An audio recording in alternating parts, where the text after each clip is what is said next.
Turma, vamos começar a nossa aula de hoje, terça-feira, dia 14 de abril. Devido ao isolamento social, estamos fazendo todas as noites, nos dias das aulas, das respectivas aulas, estas lives. E é bem interessante, né? Porque existe uma... As pessoas não percebem, mas existe até uma comodidade de você poder assistir a aula na sua casa. Se você precisa, por exemplo, fazer um lanche, você só desliga a sua câmera, faz o seu lanche, ninguém vai te zoar, entendeu? Então, você pode fazer um lanche a qualquer momento da aula, você pode fazer anotações, você tem os materiais previamente preparados aí, né? E existe, então, uma facilidade. E, além disso, se você tiver alguma dúvida, dentro da medida do possível, se soubermos responder as questões que você colocar, nós vamos responder, logicamente. Se não tiver, é só aguardar talvez uma semana ou perguntar pelo grupo de WhatsApp, a gente tenta responder por lá e coloca essa dúvida como discussão lá na sala virtual de vocês. Bom, nós temos aqui um grupo já de pessoas razoável, considerando os que vão sempre às aulas. Eu vou dividir minha tela com vocês para mostrar algumas coisas que nós temos hoje e que eu quero que vocês saibam aí. Então, vou dividir minha tela aqui. Bom, o primeiro passo é o seguinte: vocês estão vendo essa tela que eu estou mostrando aí? Estão vendo? Processo produtivo e materiais, é a sala virtual, é o ambiente virtual de aprendizagem da Unicep. Então, eu estou no ambiente virtual da disciplina de vocês, inclusive. Então, estão todas as disciplinas que eu ministro estão aqui, ó. São 5 disciplinas, sendo que essas duas aqui são disciplinas de 30 horas, ou seja, só levam 2 aulas, né? As noites que eu tenho são de 4 aulas e essa daqui são de 2 aulas, na quarta e na sexta-feira. E essa aqui é a disciplina de vocês, ó, processo produtivo e materiais. Então, o que acontece aqui, ó? Eu já coloquei aqui os tópicos da disciplina. Então, nesse conjunto aqui, nós estamos num determinado... Porque esses 4 tópicos equivalem, pelo meu cálculo, né? Eu coloquei um tópico por mês para a gente estar trabalhando. Então, aqui são 4 meses ativos e mais algumas coisas que a gente coloca como subtópico. E eu tenho aqui também uma discussão, ó. Se você clicar em discussão, tem uma discussão aqui, ó, que é esse exercício que foi para a gente fazer a abordagem dele no momento aí que a gente achar. Na realidade, turma, deixa eu falar uma coisa para vocês. Esse exercício aqui, eu já fiz um vídeo sobre ele, com a turma da segunda-feira, a turma de ontem. Eu resolvi esse exercício aí e eu coloquei até o final aí a resolução desse exercício. Agora, com vocês, eu vou resolver novamente com vocês. Eu acho que eu não falei nada a respeito de estampagem com vocês, né? A conformação plástica dos metais, parte de estampagem. Cheguei a tratar desse assunto com vocês ou não? Eu acho que não, porque, bom, se bem que semana passada eu não entrei na aula, né? Então não sei, eu acho que não. Esse assunto aqui eu mandei para vocês um material que é o mesmo assunto. Nesse momento, o assunto que eu tenho com vocês, ele é o mesmo assunto que eu estou tendo com uma outra turma aí, entendeu? E aí, a partir daqui, a gente vai falar algumas coisas a respeito desse assunto. A partir daqui, a gente tem, como é que se diz? Visão de que vocês vão partir para a parte de projeto e eles vão partir para o lado de laminação, fundição. Então, eles vão pegar a parte de processo enquanto vocês caminham para projeto. Mas esse assunto aqui, conformação plástica, devido à curva tensão, deformação, ela é similar à outra turma lá. Beleza? Podemos ir nesse aqui, ó, estampagem de corte, é um assunto novo. Mandei os slides para vocês aí. São 40, quase 40 slides, e a gente tem, então, uma abordagem a respeito desse tema aí, que é um tema do nosso curso, da nossa disciplina. Fechou. Fechou? Então, vamos lá. Estampagem de corte. Quando nós começamos a estudar a parte de deformação, tensão, deformação, um dos exemplos práticos onde funciona aquela teoria é justamente na parte de conformação plástica. Então, você tem a conformação plástica, é um universo muito grande de tipos de conformação, né? Então, um dos tipos, dos temas dentro da conformação plástica é a estampagem. Eu escolhi esse tema porque é um tema prático, é um tema bem prático. Você vai entender a conformação plástica, mas, ao mesmo tempo, você tem chance de fazer exercícios que são práticos dentro desse assunto aqui. Então, é um assunto bem interessante. Eu dividi ele em 3 etapas. A primeira parte, corte. A segunda parte, dobra. A terceira parte, repuxo. É um assunto gostoso de discutir, mas ele tem muita parte técnica, né? Então, ele não vai ser campeão de visualização dentro da internet, porque todos os meus vídeos estão públicos lá na internet também, né, lá no meu canal. E você tem o vídeo, depois que eu posto aqui, eu faço um conjunto e coloco lá na sala virtual também o link dele, né? E também no grupo de WhatsApp de vocês, através da Karen. Muito bem, e inclusive um agradecimento especial à Karen por esse esforço aí, né? Então, nós temos aqui a parte de estampagem de corte. A estampagem é um processo de conformação mecânica, geralmente realizada a frio. Geralmente não significa que é somente realizada a frio. Às vezes pode ser realizada a quente também. Você pode ter necessidade, pode haver a necessidade de aquecer um pouquinho o molde para que faça esse tipo de conformação. Pode ser que sim. Que engloba um conjunto de operações onde a chapa plana adquire uma nova forma geométrica. Deixa eu pegar para vocês aqui a mesma peça que eu mostrei para outra turma. Essa peça aqui, ó. Acho que vocês conseguem ver aí, né? O que é essa peça aí? Essa peça aqui é um violão. Você consegue ver aí, ó? O formato dele é de um violão, ó. Ó o formato dele, é um violão. Ok? O formato dele é um violão, ó. Olha só.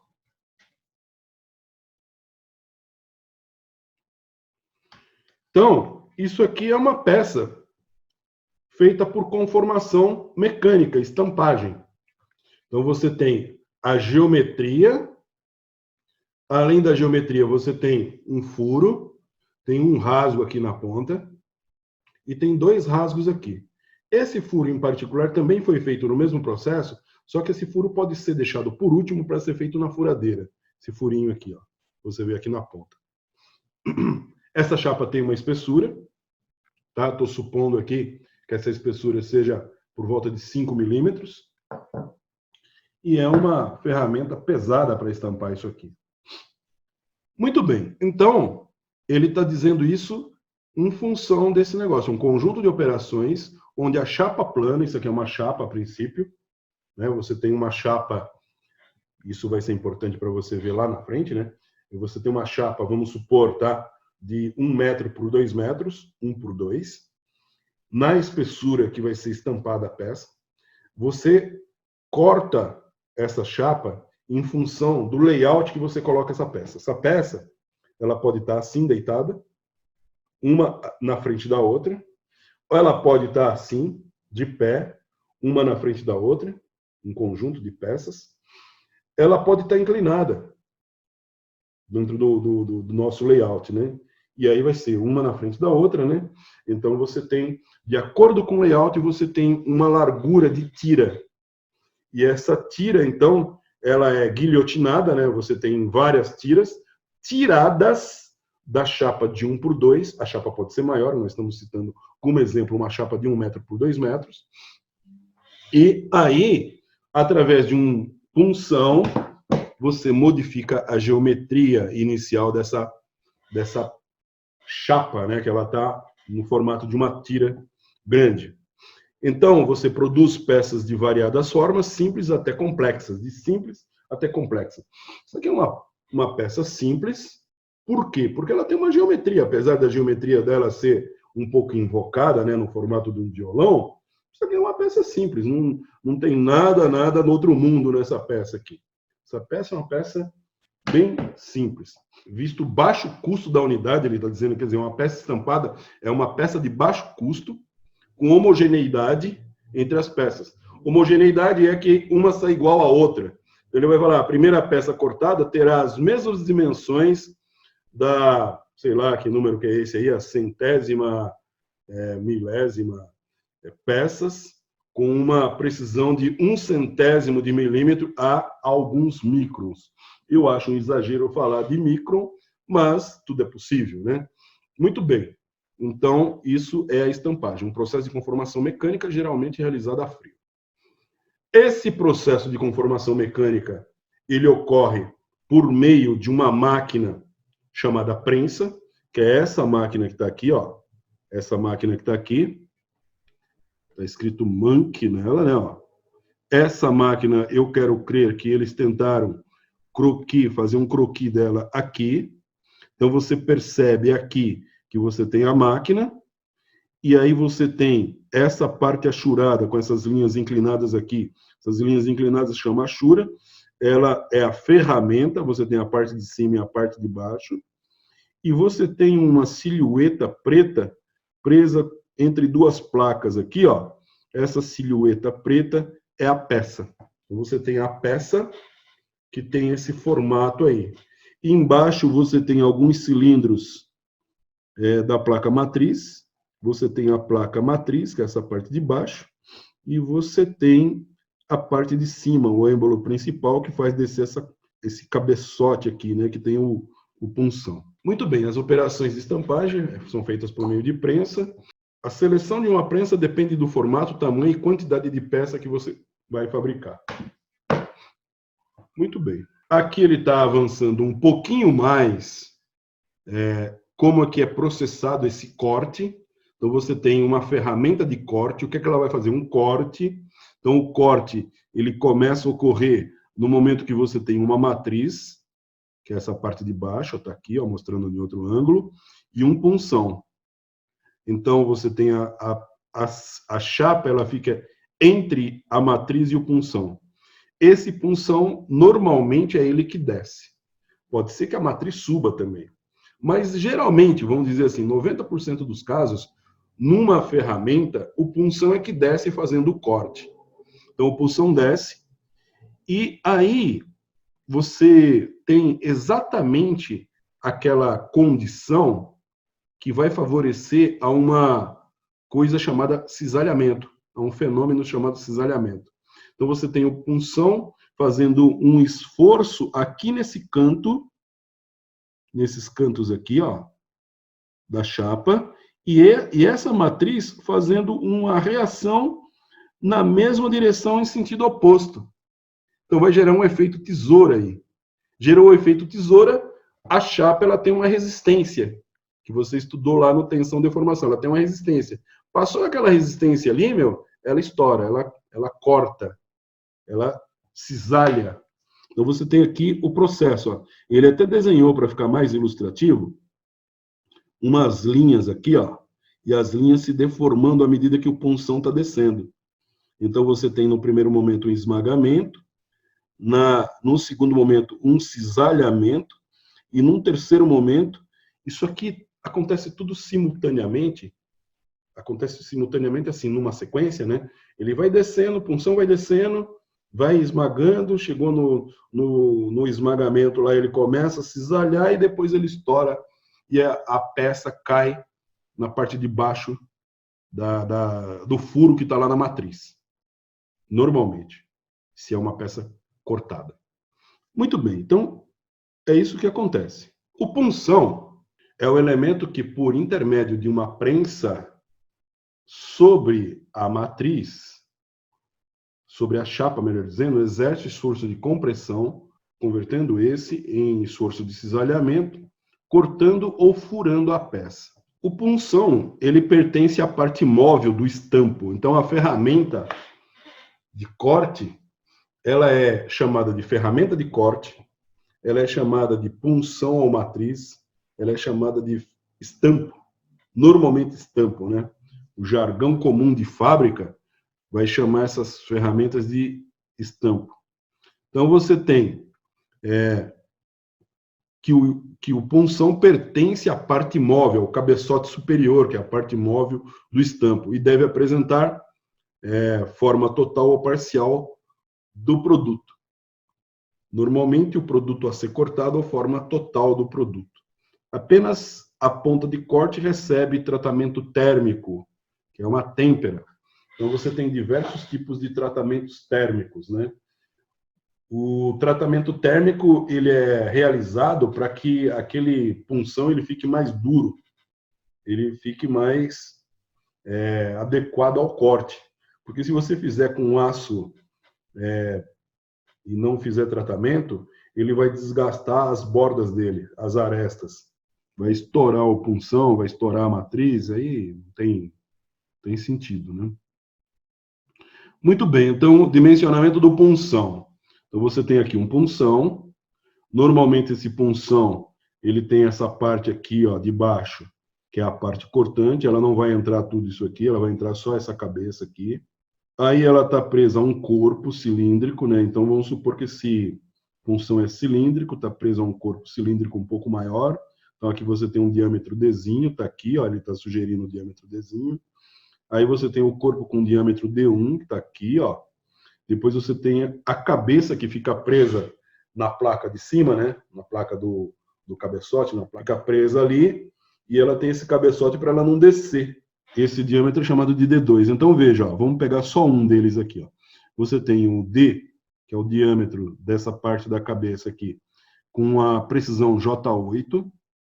Aí você tem o D1 com a precisão H6.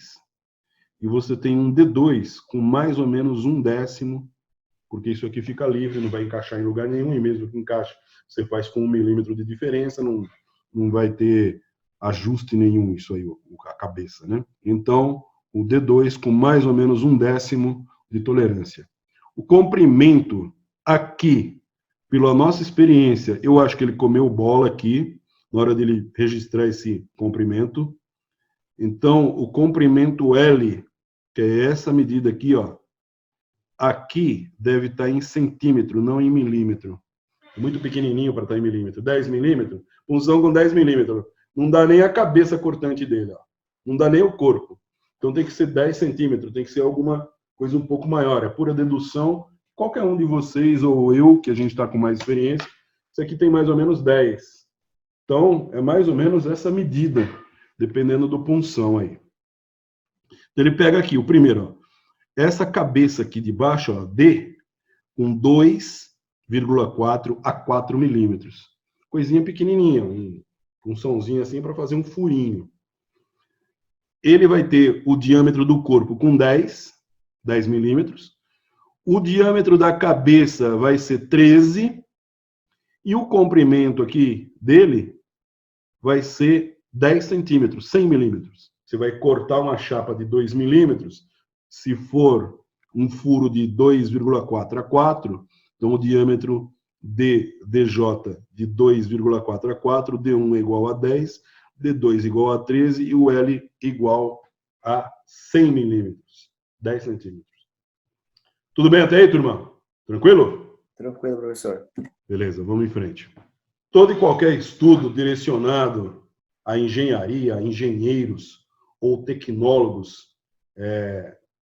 da mesma temática aí, tecnólogo mecânico, tecnólogo de produção, processo industrial, de processo mecânico, seja lá qual for, sempre que a gente vai falar em um tema ligado à usinagem, ligado a corte, alguma coisa assim, conformação, coloca na cabeça que o mais importante é falar sobre o esforço de corte, a força de corte envolvida para aquele negócio lá acontecer, para o corte acontecer. Se é uma dobra, é a força de dobra. Se é um repuxo, é a força usada para o repuxo. Isso é o que interessa para um engenheiro, para alguém do staff, que seria do status de vocês aí, que estão estudando tecnologia. Bom, então, num processo de conformação plástica, conformação mecânica, na estampagem, a força de corte é dada por essa fórmula aqui. Não sei se ela está aparecendo muito para vocês aí, mas aqui você tem FC, que é a força de corte, é igual a P vezes Z vezes TC. Esse T, na verdade, é um tal. Ele é um tal. É um Tzinho grego. Então, você tem a força de corte, FC, igual ao perímetro de corte, P, vezes a espessura máxima do material, vezes a tensão de cisalhamento. Tensão de cisalhamento, ela é de 75% a 80% da tensão de ruptura. Muito bem, vamos traduzir. Voltando a essa peça aqui, ó. Voltando a essa peça. O que é mais importante para a força de corte? Imaginando que você não tem o furo, que você não tem os rasgos, nem esse furinho e nem esse rasgo aqui. Porque o que eu vou explicar agora funciona também e você tem que fazer para todos os elementos aí. Todos os elementos você tem que fazer isso. Bom, o que é o perímetro de corte? O perímetro de corte, quando você for fazer o corte, esse corte seu, ele vai ter que ter esse formato aqui, né? Então você tem esse formato aqui, ó, do violão. Certo? Imagine que eu passasse uma fita adesiva em volta dessa parte aqui, ó. Em volta dessa parte aqui. Quando eu tirasse essa fita, ficasse legal, né? Quando eu tirasse essa fita, ela tem um comprimento. Isso é o perímetro de corte. Ok? Isso é o perímetro de corte. O perímetro de corte, então, você multiplica. Então, o perímetro de corte, para que você não se esqueça, é quantos quilômetros tem que andar aqui em cima, ó. Você vai andando aqui, ó. Digamos que isso aqui desce para andar, ó. Você vai andar em torno dessa pista aqui, ó. Essa pista aqui, ó. Você vai andar aqui, ó. Vou colocar uma fita em volta disso aqui, assim, ó. Ok? Quando você tira essa fita, tem um comprimento, ela tem um comprimento. Aí você pega esse comprimento e multiplica por E, que é a espessura dessa chapa. Quando você pega esse comprimento e multiplica por E, você acha uma área de corte. A gente pode dizer que a força de corte, ela é a área de corte. Mas quem que é a área de corte? É o perímetro de corte vezes a espessura de corte. A espessura da peça, melhor dizendo. Você tem, então, o perímetro de corte vezes a espessura da peça. Aí você pega a tensão de ruptura. Você vai procurar numa tabela isso aí, em função do material que você está usando. Material que vai ser feita a peça. O material da peça é um aço, por exemplo, vamos chutar, é um aço 1020. Ele vai ter uma tensão de ruptura. Digamos que a tensão de ruptura seja 500 MPa. Faz de conta, estou chutando. A tensão de ruptura é uma coisa, a tensão de cisalhamento é outra. A tensão de cisalhamento é 80% dessa tensão de ruptura. Então, se ela tem uma tensão de ruptura de 500 MPa, é um número fajutado, que não é verdade, eu estou inventando agora, multiplicado por 80% vai dar 400 MPa. Então, a tensão de cisalhamento, a tensão para você cortar essa peça, ela é menor do que a tensão de ruptura. Ah, professor, mas como é que pode se ele vai estourar, se ele vai romper num ponto? É assim por causa que você tem um efeito tesoura. Você tem duas peças que estão ali, na ponta ali, ó. Ela vai fazer isso, né? Vai fazer isso, que nem uma guilhotina. Então, a força concentrada naquele ponto faz com que eu não precise de toda a força de ruptura. Precise só de parte dela. E parte dela, nesse caso, chama tensão de cisalhamento. Muito bem. Então, existe uma coisa bem importante, que é a noção de flambagem. Flambagem é uma característica dos materiais, principalmente materiais, né, que você constrói peças com esse material, e essas peças são compridas e finas. Precisa ser comprido e fino. Então, tem tudo a ver com punção. Punção, normalmente, ele é compridinho e fino. Não, né, todo punção é assim, mas boa parte dos punções são encarados, são vistos dessa forma, como elementos finos e compridos. Quando você tem um elemento fino e comprido, faz de conta que essa régua aqui, ó, tem uma régua de acrílico aqui na minha mão, e aí quando você está, na verdade, sujeitando ao punção uma força de compressão, assim, né, ó, uma força de compressão. Então você tem aqui o cabeçote da máquina, aqui, e aqui embaixo a matriz que está fixa. Você vai apertar a punção contra a matriz.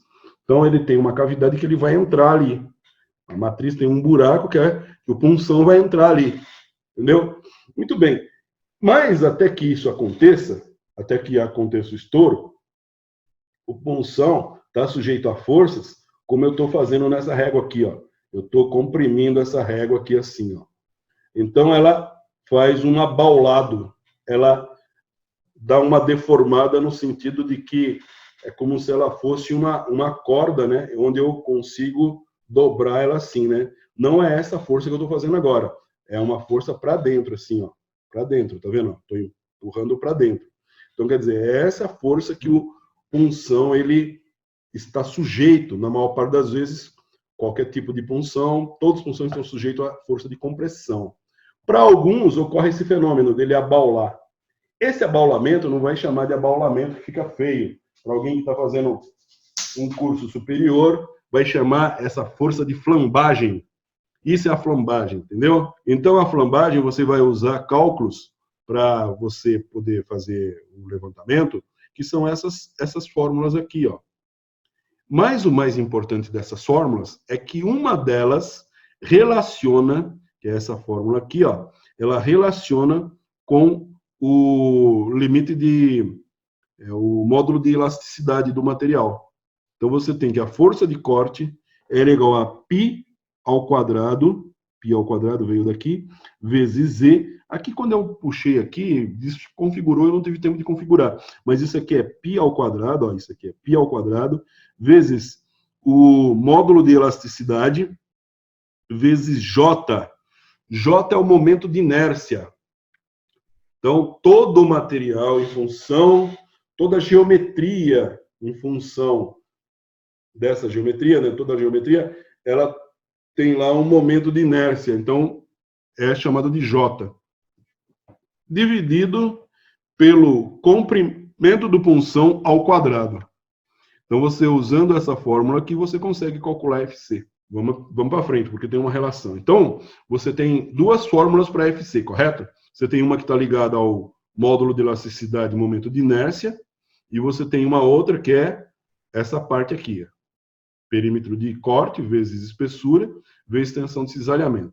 Então, agora vai misturar as duas. Olha só. Se eu quero encontrar qual é o comprimento do punção, o que eu faço? Eu inverto essa aqui, né? Ó. Eu inverto essa fórmula aqui, né? Ó. Eu passo esse L ao quadrado que está dividindo aqui, ele vem multiplicando. Eu jogo esse FC para cá. E como isso aqui é um L ao quadrado, eu tiro a raiz. Ok? Tirei a raiz. Bom, então nós temos aqui, ó, L é igual a raiz quadrada, porque esse L era ao quadrado, L é igual a raiz quadrada de π quadrado, que multiplica E, que multiplica J, dividido por FC. Foi a inversão que nós fizemos das posições das letras ali. Muito bem. Então, você tem aqui uma maneira de calcular o comprimento do punção para que ele chegue no limite dele. Ele não vai flambar se você fizer um bom dimensionamento dele.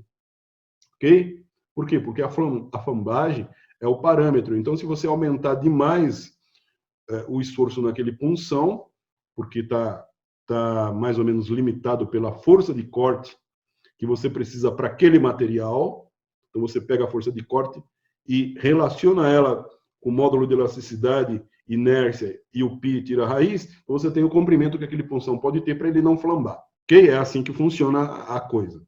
Que é o elemento, né, a matriz, que sofre mais esforço de cisalhamento ao cortar a peça. Confecção da matriz, espessura, perfil a ser cortado, folga entre punção e matriz, é uma coisa bastante estudada, né? Sempre é estudado.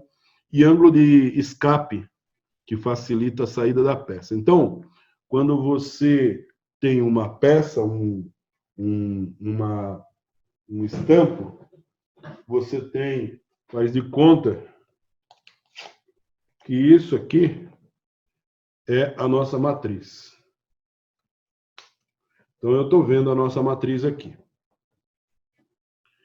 Aqui eu tenho uma lateralzinha reta, né? Então, eu vou exagerar um pouquinho e vou fazer aqui assim, ó. Olha só, a matriz, ela passaria a ser isso aqui. Lógico que aqui eu fiz um ângulo bem exagerado para você enxergar. O meu punção, por sua vez, ele vai fazer isso, né? Ó. Tá aqui minha matriz. Aí o meu punção vai fazer isso, né? Ele vai descer aqui, ó. Vai descer aqui, ó. Então ele tem essa consistência aqui. Quando ele desce roçando aqui, ó. A folga entre isso e isso, muitas vezes é 5 centésimos, 1/10 no total. E aí ele desce e corta a peça. Aí a peça, para ele não ficar com essa espessura toda aqui, ó, toda essa espessura aqui, e o punção descendo e roçando nele aqui, até lá embaixo, o que acontece? Os ferramenteiros, os construtores de ferramenta, eles pegam e fazem um alívio aqui. O alívio é de 2, 3 graus. Aqui eu fiz um absurdo de grau para você perceber a filosofia da coisa. Então, você tem uma parte cortante, que é esse pedacinho aqui reto. Uma parte cortante, que é esse pedacinho reto. Então, quando o punção desce, ele desce cisalhando até onde tem isso. Às vezes, Pode falar.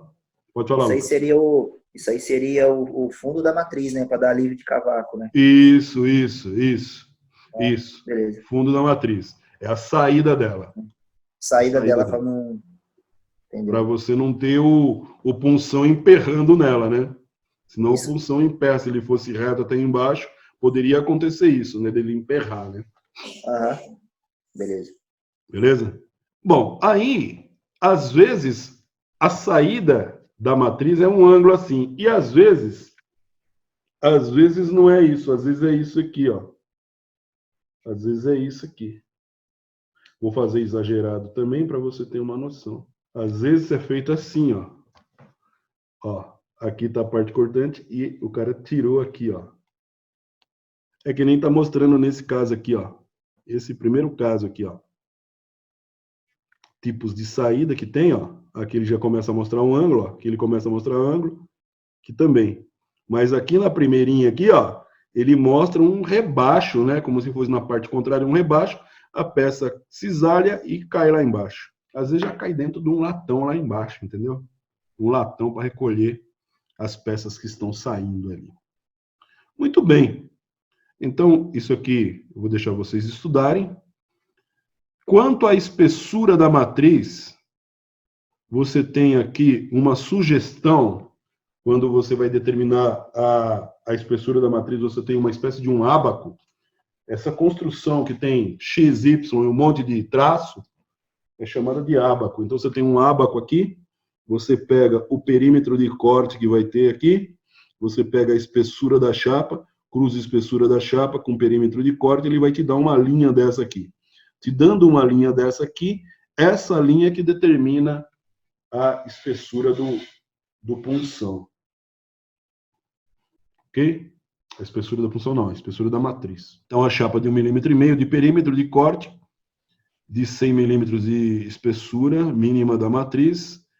A espessura mínima da matriz é 25 milímetros. Então, ele está falando assim, ó, você tem uma chapa de 1,5 que está aqui, ó. Chapa de 1,5 está aqui.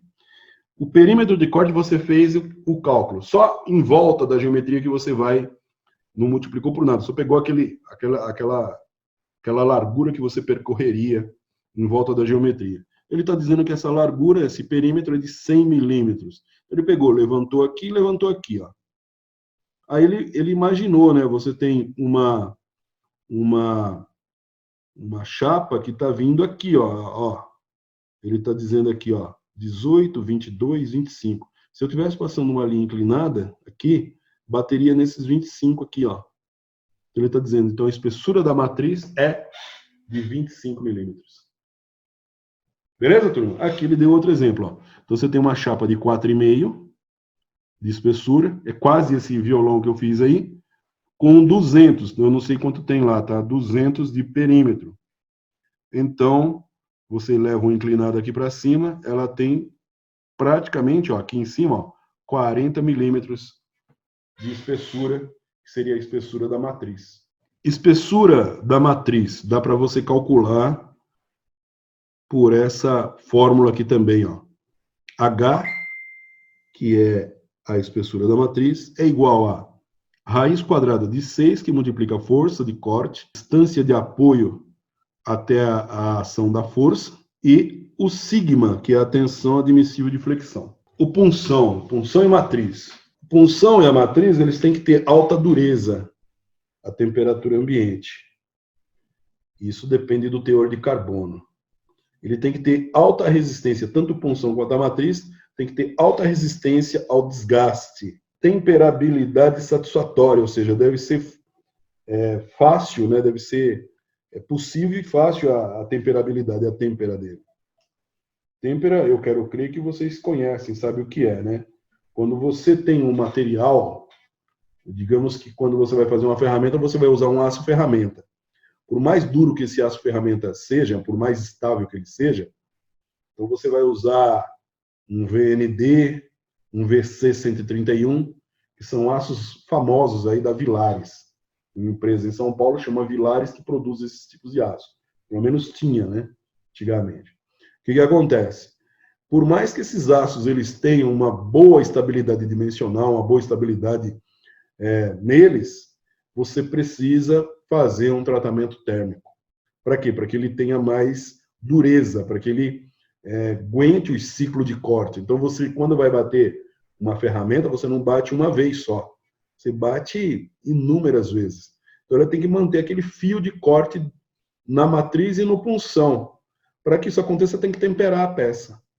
Você tempera e afia numa afiadora ou numa retífica. Então, a têmpera consiste em quê? Você elevar a temperatura dele até passando os 1000 graus aí, ele vai ficar incandescente. Quando ele estiver incandescente, vermelho bem rubro. Aí, quando ele estiver aquecido, você pega e esfria bruscamente dentro de uma salmoura ou de um óleo especial para têmpera. Muito bem. O que acontece? Vai haver um fenômeno molecular ali, né? As moléculas vão se deslocar da posição que elas normalmente ocupam, porque você aqueceu, encheu de energia o material. No momento que você esfria, você deu uma resfriada, a molécula vai tentar voltar à posição que ela possuía antes de ser aquecida. O que acontece? Vou tirar esse chapéu que está doendo a minha cabeça. Cara. O que acontece? Aí, o material fica duro. O material fica duro. Bom, ele fica tão duro na têmpera que ele pode até trincar. Dependendo de como você solicitar ele, se você bater nele, por exemplo, com um outro pedaço de aço, um martelo, ele pode trincar, dependendo do que você fizer com ele. Então, o que acontece? Aí as pessoas normalmente pegam e fazem um novo tratamento logo após a têmpera, que chama revenimento. Aí você aquece o material, você não aquece mais acima de 1000 graus. Você aquece abaixo de 700 graus, 600 até 700 graus, dependendo do aço. Você tem que analisar o aço. E resfria dentro do óleo. Ganha energia, as moléculas se deslocam, mas na hora de voltar, elas voltam de uma maneira mais suave, né? Você suaviza o material. Então ele fica duro, mas ao mesmo tempo ele não trinca mais, ele não quebra. Ok? Isso é uma têmpera. Então ele está dizendo aqui que... Pode falar. Isso aí é geralmente usado em coisa mais artesanal, né? Mas o correto mesmo é mandar em tratamentos específicos, né? Que faz no forno, né? Isso. Aí, o lance de... nós estamos descrevendo uma maneira artesanal, digamos assim, que nem você falou. Nós estamos descrevendo uma maneira artesanal de fazer o tratamento. Se você vai fazer um tratamento sério, você manda fazer num forno a vácuo, né? Então, mas o lance da dureza também, geralmente no desenho vem especificado, né? HRC, se não me engano, fala. HRC. H Que é aí de tem 60, dureza, O que eu 50, sei. isso, é que você escolhe. Eu trabalhei bastante tempo com esse tipo de coisa aí, então, pelo que eu me lembro, era isso aí. É isso Aí aí depois mesmo, tinha tipo, lembra também. tinha um laboratório, aí os caras colocavam tipo uma máquina, não de, tipo um rugosímetro, só que ele é uma outra máquina que te dá se a dureza do produto lá, ele tá eficaz com o desenho. Tipo, você mandou uma empresa fazer o tratamento será que tá com 60 mesmo, os HRC lá? Vamos ver. Aí os caras tinham como medir isso aí também. É um Colocava ela durômetro. isso, É um durômetro, durômetro. é isso. Entendi, Tá muito lembrei. na moda usar durômetro manual, né? Então a pessoa vai, é É, uma pecinha que o você relógio, aperta lá, solta, já era. dá uma batida e mostra quanto tá aquele negócio ali. Entendi, é isso aí mesmo. É isso aí, bem lembrado. Então, quando o cara vai fazer um tratamento mais sério, mais industrial, mais profissional, ele manda empresas especializadas de tratamento térmico, que nem uma Brasimet, se é que ela existe ainda, né? E tem outras várias aí. Eles fazem um tratamento, inclusive, em forno a vácuo. Aí tem todo um controle desse. Na verdade, é tudo no intuito de controlar esse deslocamento das moléculas do material, porque eles sabem que aquecendo a vácuo tem um procedimento, aí tem uma série de coisas. Muito bem. E aí, alta resistência mecânica. Então, ótimos valores de limite elástico e de escoamento, né? Então, vamos pegar aços que justamente essas propriedades aqui sejam boas, como os aços da Villares, né, que eu citei, o VND e o VC131. Então, você tem aqui, ó, ele tem 1,8% de carbono e 12% de cromo e 0,2% de vanádio. Toda vez que quimicamente você combinar cromo e vanádio, vai dar um material duro pra caramba, entendeu? Vai ficar um material duro pra caramba, tipo um aço rápido, vai. Muito bem. Então tá aqui, ó. Folga entre punção e matriz, aqui tem um outro ábaco.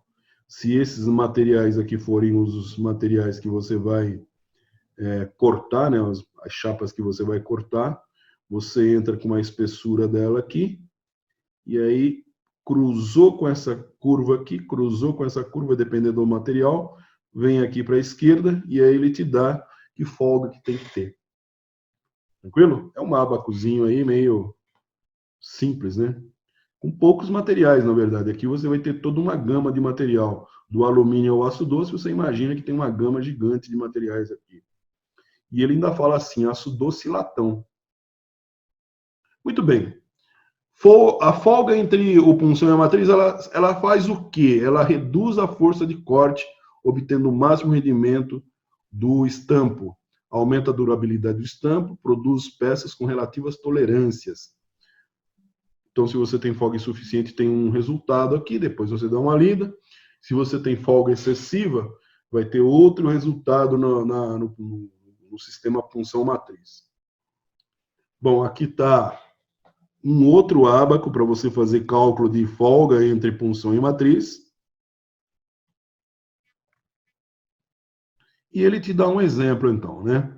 Ele está dizendo assim, ó, eu desejo cortar discos de 50 milímetros de diâmetro com uma chapa de espessura em uma chapa de espessura de 3 milímetros e tensão de cisalhamento de 25 quilogramas por milímetro quadrado, sem o extrator. Qual seria o diâmetro do punção e matriz? Ele está te dando um exemplo aqui, né? Então, imagina bem o que ele quer fazer. Ele quer fazer uma moeda, quer cortar um disco. Cortar um disco significa, eu vou cortar, falando um português mais coloquial, que seria o português usado dentro de uma fábrica. Eu quero cortar uma moeda de 50 milímetros. Um negócio grande. 50 milímetros de diâmetro. Mais ou menos, a tampa dessa... Deixa eu ver. É mais ou menos a tampa. É isso aí. Aqui está com 45. É quase essa dimensão aqui, ó. Dimensãozinha dessa tampa aqui, ó. Sem esse batoque aqui, lógico, né? Muito bem. Então, você quer cortar moedas com 50 milímetros de diâmetro. Olha o que ele diz. Com o gráfico de folga parcial, como no gráfico de folga parcial, ele diz que a folga é de 5 centésimos de milímetro. 5 centésimos de milímetro, ó. Duas casas depois da vírgula. Portanto, a folga entre punção e matriz é 2 vezes os 5 centésimos, ou seja, 1/10. Então, a folga vai ser de 1/10. Então, ele vai adotar que o diâmetro do punção ele é de 50, menos 1/10, vai ser 49,9. O punção vai ficar menor 1/10. Enquanto que a matriz ela vai ficar no tamanho nominal de 50 milímetros. Então, o que acontece? Um furo,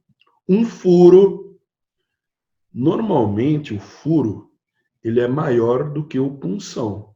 Então, você tem aqui 50 e o punção 49. E lembra bem o seguinte, ó. O que nós queríamos fazer? Nós queríamos fazer uma moeda. A moeda tem 50.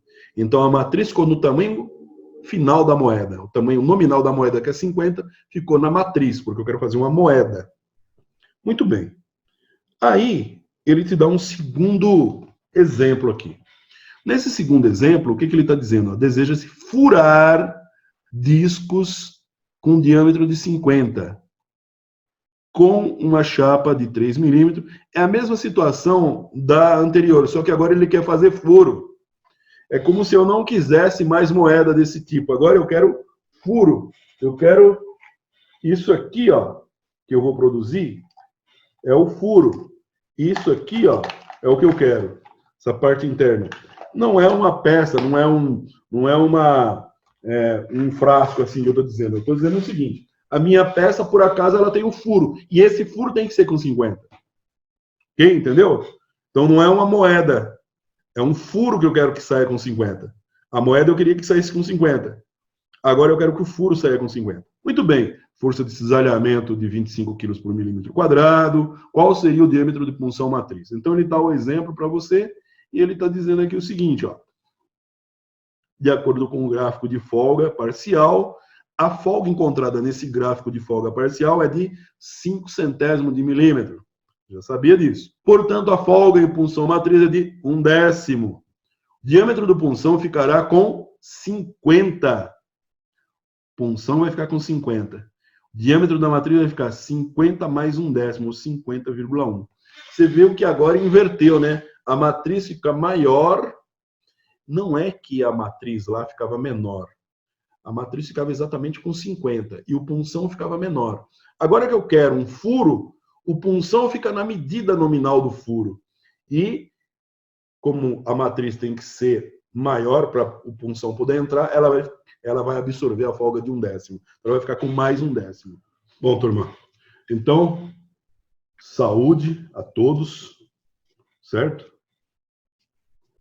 Olha a comodidade, olha o tamanho do bitelo aqui, ó. Olha só. Boa, professor, boa!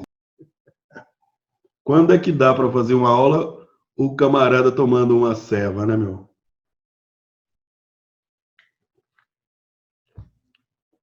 Tava com a garganta seca, né, meu? Então, deu até vontade agora, professor. Ó, louco. Hã? Bom. Passando inveja. Bom, voltando ao raciocínio anterior. Então, nós temos aqui uma chapa, onde ele está dizendo que, nesse caso aqui, o primeiro, houve um aproveitamento total, e, afinal de contas, essa chapa aqui, ela está sendo cortada uma espécie de um retângulo, e aí o cara fez uma espécie de uma guilhotina, um punçãozinho que corta esses retângulos aí. Nesse caso aqui, ele tem também um punçãozinho que já faz um passo aqui, e ele coloca, então, o corte aqui na frente.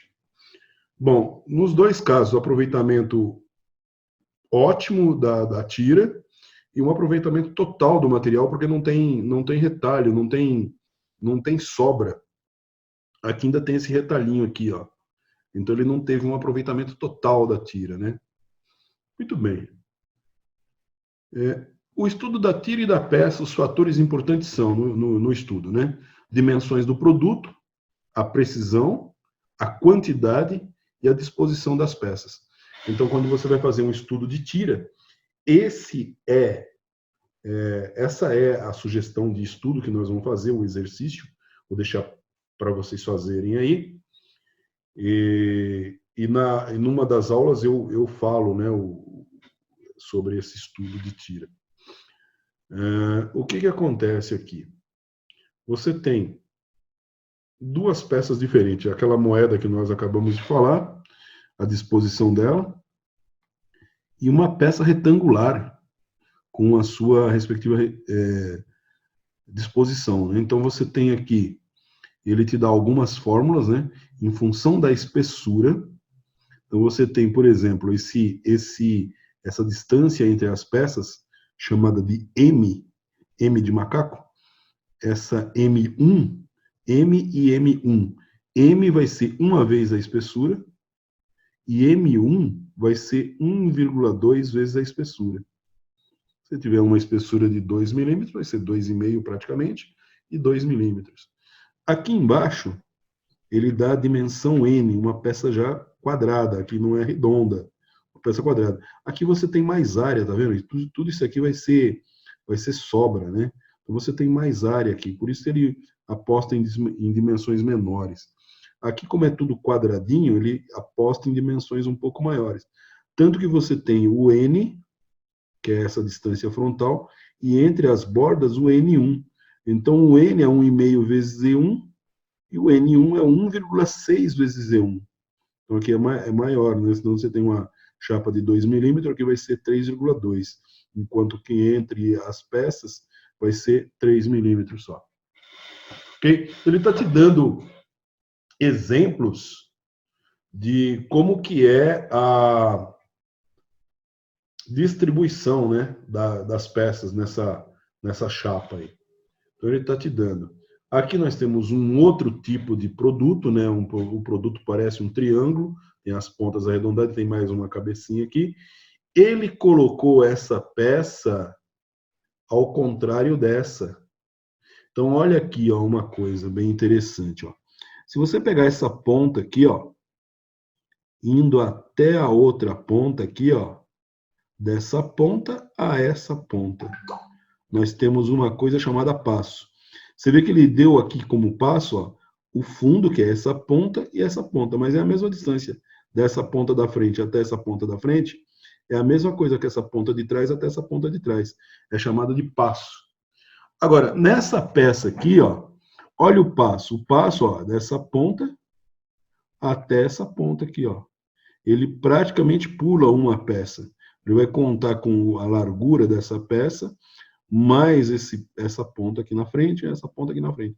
Então, dessa ponta aqui da frente até a próxima da frente, contou duas peças, não contou uma peça só. Conta duas peças. Uma, duas. Ok? E ele observou aqui as distâncias entre as peças também, ó.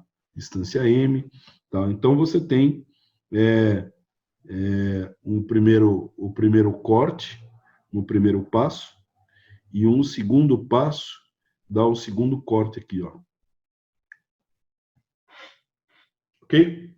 Então, esse tipo de peça, né? Então, você tem aqui o intervalo entre as peças, isso aqui você pode estudar depois. Aqui, espaço entre contorno e furo. E aqui ele está dando um exemplo, tá? Ele vai te dar um exemplo de estudo de tira com essa peça aí. Eu acho interessante ler esse estudo. Vamos passar ele aqui rapidamente. Está dizendo assim, ó, temos uma chapa com 1,6 milímetros de espessura máxima. Então ele pegou uma chapa de 1.000 milímetros de largura por 2.000 milímetros de comprimento, uma chapa de 1 metro por 2. E nós queremos cortar essa peça aqui, ó, que é um L. Um L com arredondamentos nos cantos, ou seja, foi feito um filetezinho ali nos cantos, um arredondamento, e 2 furos. Os 2 furos têm 4 milímetros, estão no centro do corpo aqui dessa parte, e a espessura aqui 1,6. A peça tem 32 por 17. Está bem dimensionada, não falta cota. Beleza, então ele fez assim, ó. Primeira proposta de distribuição, a primeira hipótese, é que as peças estejam deitadas assim, ó. Então ele tem essa configuração de peça aqui. Uma segunda proposta, ele tem essa configuração. Então você já olha que imediatamente você vê aqui que LT dessa configuração é menor que o LT dessa configuração. Em compensação, esse passo, que é dessa ponta até aqui, depois dessa ponta até aqui, o passo nessa configuração é maior que o passo nessa configuração. Então, essa chapa aqui vai ser mais larga, mas ela, em termos de tirar, ela vai tirar mais peça. Bom, aí ele imaginou uma terceira hipótese, ou seja, inclinando a peça ali, ó. Ele inclinou a peça uma determinada quantidade de graus, e aí ele colocou uma distância entre as peças, e ele está fazendo o cálculo aqui. O passo, você pode ver que diminui também um pouco, né? Ele pegou aqui desse centro a esse centro. Esse é o passo. Depois tem uma quarta hipótese ainda, né? Que é pegar a peça e fazer uma contrária da outra. Aí você vai ter que o passo é maior, mas em compensação, em cada passo desse, você vai contar duas peças. Porque você tem uma aqui, está contando desse ponto aqui até esse ponto aqui, tem uma peça que ficou aqui no meio. Beleza? Tranquilão aí ou não?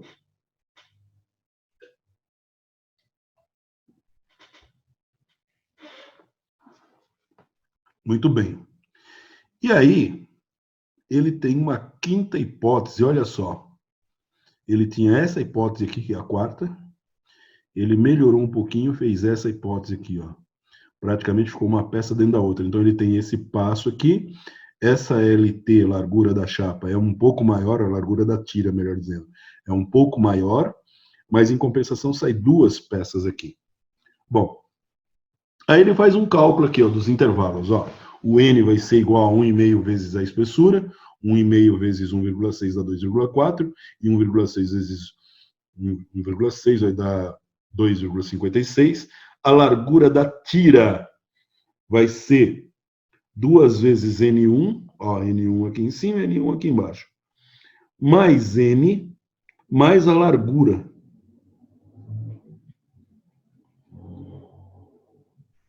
E mais a largura menor, mais a largura maior. Então, ele tem essa largura aqui, ó, desse ponto aqui a esse ponto aqui. E desse ponto aqui a esse ponto aqui. Então, ele está somando tudo isso aqui. No final, ele tem 48,52. O LT, nesse caso aqui, vai ser 48,52, que é a quinta hipótese. Quantidade de tiras por chapa. Se é uma tira de 48,52, ele está pegando o lado de 2.000, de 2 metros, e está dividindo por 48,52, o que dá aproximadamente 41 tiras por chapa. 41 tiras por chapa para fazer essa estampagem aí, ó, desse jeito que está aqui, ó. Muito bem. Considerando o comprimento, então você tem que o comprimento da chapa é 1.000. Então, ele tem aqui, ó, o passo, mais N, mais um passo, mais N. É 9 mais N, 9 mais N. Então, esse valor dá 22. Esse passo deu 22,8. Então, ele está calculando agora quantas peças cabe na tira. A gente voltar aqui, ó.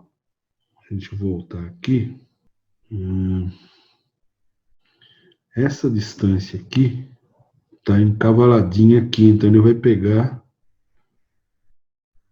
Ele vai pegar desse ponto a esse ponto aqui, ó. Ele deu um jeito de fazer essa conta aqui. Eu não sei se a conta dele está muito correta, não, tá? Mas tudo bem. Digamos que esteja 22,8. Aí ele pega os 1.000, menos a primeira lá, que é o N2,4, dividido por 22,8. Então, ele tem vezes 2, porque tem duas peças, 87 peças por tira. Quantidade de peça por chapa, 41 tira vezes 87 peças. 3.567 peças por chapa. Então, ele está calculando um aproveitamento aqui, né? Qual que é a força de corte? Então, ele está dizendo que é uma chapa de alumínio. A resistência à tração da chapa de alumínio é 4,9 kg por milímetro quadrado. Então, você tem que o perímetro de corte vai ser 32 mais 9, 32 mais 9, mais 32 mais 17. Vezes a espessura de corte, 1,6. A espessura da chapa, melhor dizendo. Vezes 80% da resistência à tração, que é 4,9. Então, 80% dessa força é a tensão de cisalhamento, que dá 460,8 quilos. Está acostumado a falar em quilos aqui, né? Se multiplicar por 9,8 vai dar newtons ali, né? Em termos de força. Bom, beleza. Então, finalizamos esse material aqui, que nem eu falei, né? Ô, professor, tira uma dúvida minha. Pode falar. Esse exercício que o professor vai dar é para entregar? Todos os exercícios são para entregar, né? Eu não sei se vai valer nota, pode até valer nota. Agora, é assim, você pode fazer junto com um colega ou pode fazer sozinho, aí depende da facilidade, entendeu? E a questão de quantos exercícios o professor já passou para entregar? Nenhum ainda, né? Ou já foi algum? Eu passei aquele conjunto de exercícios que eu resolvi, que está faltando um, e eu estou passando esse agora também. Ah, beleza. Então eu vou ver com o pessoal quem fez. É que na aula anterior, na aula passada, eu não estava presente. Não estou castigando muito vocês, não. Estou indo na boa, estou indo tranquilo aí. E basicamente os prazos estão até o final do mês aí para a gente fazer. E aí no meio eu vou fazendo junto, vocês vão entregando. Bom, a peça é essa aqui, ó. Correto? Nossa peça é essa peça aqui, ó. Eu vou abrir essa peça aqui no Thumbs para mostrar para vocês.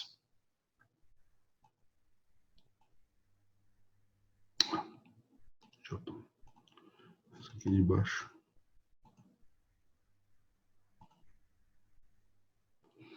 Essa é a peça que nós vamos trabalhar aí, ó. Essa peça aqui é um T. Então você tem aqui a cabeça aqui 20, essa parte aqui da largura 40 e mais 40 nessa perna aqui, então dá um total de 60, 40 com 20, 60. Todos eles têm um chanfrinho de 1 milímetro por 45. Quando você for fazer o seu, então você pega essa peça, você pode até cortar ela em papelão, do jeito que está aí, né? O tamanho do papelão. E aí você vai fazendo vários estudos, serve para vários estudos que a gente não está mostrando ainda, mas particularmente para o chapa, para a chapa, ele é interessante porque você pode movimentar em qualquer dimensão. Se você fizer duas, então, nossa, aí fica fantástico, porque você pode mover em qualquer posição e encontrar qual é a largura ideal da sua tira.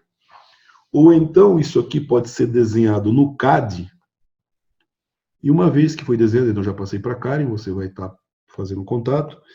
Então você tem aqui, por exemplo, a peça deitada, né?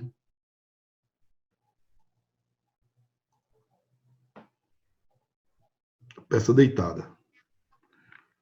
Tá aí, ó. Então você vai ter uma chapa, vamos supor, só vamos supor, tá, ó, que seja isso aqui, ó. Então essa espessura é 2 milímetros, espessura de 2 milímetros.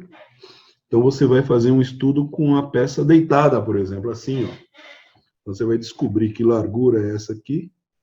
Como você tem 2 milímetros, você pode fazer o cálculo dessa dimensão na lateralzinha ali, como ela é grossa aqui, ó. Você pode usar um mínimo aqui, 1,5 vezes 2 dá 3 milímetros de cada lado aí.